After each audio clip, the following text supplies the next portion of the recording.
गए। अगले 2 मिनटों तक वो थाली को देखता ही रहा। क्या हुआ बाबा, खाना खिलाओ ना, भूख लगी है। रमन समझ गया था कि इतने से खाने में तो सिर्फ उसके बेटे का ही पेट भर पाएगा। उसने सोचा कि उस ढाबे की मालकिन से बात करनी चाहिए, पर तभी किसी के चीखने की आवाज आई। रमन ने देखा कि ढाबे की मालकिन कंचन अपने लठैतों से एक आदमी को पिटवा रही थी। वो आदमी रमन की बगल वाली सीट पर बैठकर ही यात्रा कर रहा था। दरअसल वो कम खाने की शिकायत लेकर कंचन से बहस करने लगा था। साले, मुझसे बदतमीजी करेगा तू? मारो और मारो इस कमबख्त को।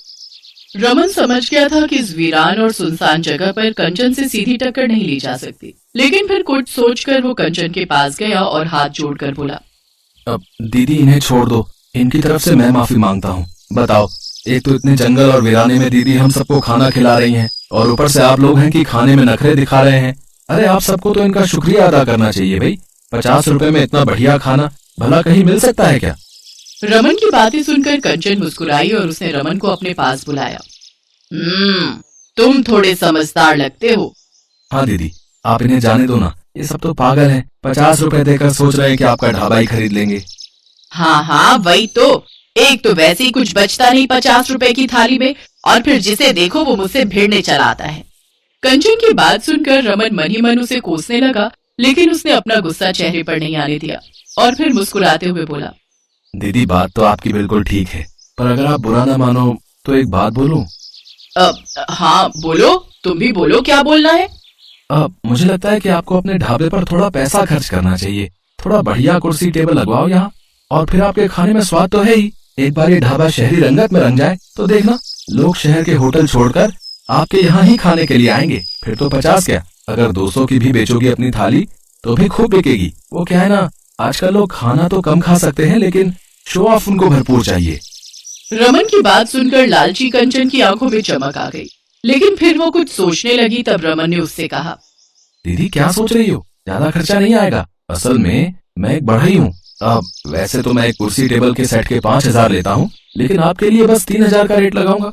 ऐसे बस 10 सेट बनवा लो, यानी बस 30,000 का खर्चा, और कमाई कितनी होगी आप सोच भी नहीं सकती। रमन की बात सुनकर लालची कंचन का दिमाग शून्य पड़ गया और उसने फौरन रमन के हाथों में 30,000 रुपए लाकर रख दिए। रमन को सारी कुर्सी टेबल बनाकर 1 महीने बाद ढाबे पर पहुंचाने थे, और ठीक 1 महीने बाद एक छोटा ट्रक कंचन के ढाबे के बाहर पहुंच भी गया। उस ट्रक को देखकर कंचन खुशी से उछल पड़ी। आहा, आ गई मेरी कुर्सी टेबल। अब देखना कैसे यहाँ बैठे बैठे लाखों छापूंगी मैं महीने के। वो बड़ा ही भी अच्छा बेवकूफ मिला, कुर्सी टेबल के 10 सेट, वो भी सिर्फ 30,000 में। बहुत ही सस्ते में हो गया अपना काम तो। कंचन के पांव जमीन पर नहीं थे। वो फौरन ढाबे का काउंटर छोड़कर ट्रक के पास पहुंची। पहले तो उसे ट्रक का साइज देखकर कुछ अचंभा हुआ, लेकिन फिर जैसे ही ट्रक का दरवाजा खुला तो उसका मुंह भी खुला ही रह गया। ट्रक के अंदर सिर्फ एक पेटी थी, जिसे खोला तो उसके अंदर बहुत छोटे छोटे बिल्कुल खिलौनों जितने कुर्सी टेबल के 10 सेट निकले, जो दिखने में तो बहुत ही बढ़िया लग रहे थे, लेकिन कंचन के किसी काम के नहीं थे, क्योंकि असल में वो कुर्सियां और टेबल इतने छोटे थे कि कोई बच्चा भी उन पर नहीं बैठ सकता था। और ये सब देखकर कंचन गुस्से से तिलमिला उठी। उसने रमन को आवाज लगाई, पर वो वहाँ होता तभी तो कोई जवाब देता। हालांकि पेटी के अंदर उसने कंचन के लिए एक चिट्ठी भी छोड़ी थी, जिसे खोलकर कंचन ने पढ़ना शुरू किया। क्यों दीदी, कैसी लगी आपको कुर्सी टेबल?